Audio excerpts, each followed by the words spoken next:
여러분은 지도 한 장이 한 나라의 운명을 바꿨다고 하면 믿으시겠습니까? 그것도 우리나라 조선이. 조선시대 가장 큰 사건을 꼽자면 뭐니 뭐니 해도 임진왜란일 것입니다.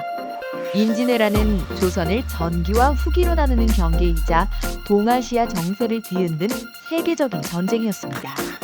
그런데 이 전쟁은 고작 잘못 그려진 지도 한 장으로 인해 막지 못한 전쟁이었습니다. 1590년 조선의 왕실에는 일본을 통일한 도요토미 히데요시로부터 국서 한 장이 도착했습니다. 그 내용은 실로 기괴하고 오만하게 짝이 없었습니다.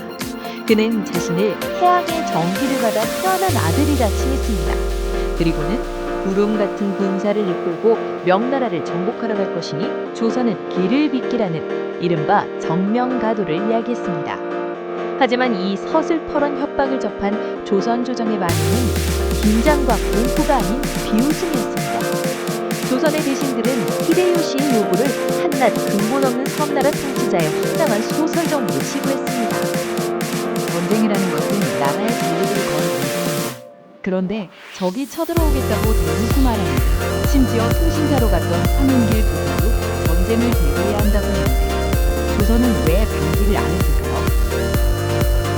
임진왜란이 딱 하나의 이유로 일어났다고 말하기 어렵지만 조선이 전쟁 금지를 소홀히 하는 데 큰 역할을 한 것이 바로 지도였습니다. 당시 조선은 세계 최고 수준의 지리적 지식을 갖춘 나라였지만 식량의 한계로 정확한 지도를 그리는 데는 한계가 있었습니다. 조선인들의 머릿속에 있는 대표적인 지도는 혼일강리 역대 국도 지도가 있었습니다. 이 지도는 거대한 대륙 명나라와 그에 버금가는 강도 조선을 중심으로 세상을 그렸습니다. 반면 일본은 그 아래 바닥 구석에 보잘것없이 붙어있는 몇 개의 작은 섬으로 표현했습니다. 실제 일본의 면적보다 5분의 1 정도로 축소되어 그려진 것입니다. 조선 조정은 이 지도를 바탕으로 일본의 전력을 분석했습니다.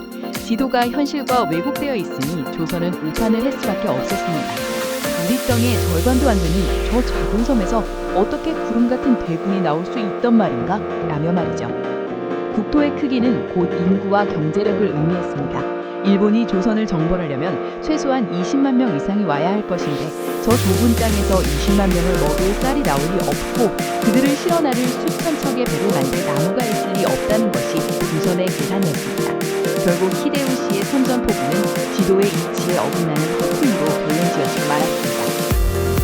일본은 100년 넘는 전국시대를 거치며 고도로 숙련된 상비군 체제와 조총이라는 식물의 체계까지 완성한 상태였는데도 조선은 지도 속 면적이라는 지표에 취해 일본의 본질을 알지 못한 것입니다.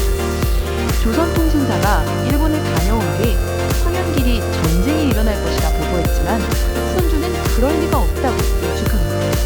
결국 1596년 4월 지도 속 작은 점으로만 보이던 일본에서 쏟아져 나온 수백 척의 배와 15만 명이 넘는 대군은 조선의 확신을 처참히 박살냈습니다. 임진왜란은 단순히 국방이 소홀해서 당한 전쟁이 아닙니다. 자신이 가진 정보와 지도가 세상의 전부라고 믿었던 지식의 저주가 불러온 정보전쟁의 패배였습니다.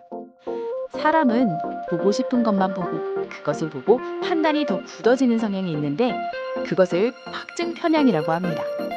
임진왜란의 원인은 지도의 왜곡도 있었지만 전쟁이 일어나지 않았으면 좋겠다는 선조의 확증 편향이 불러온 대재앙이 아니었나 생각도 듭니다.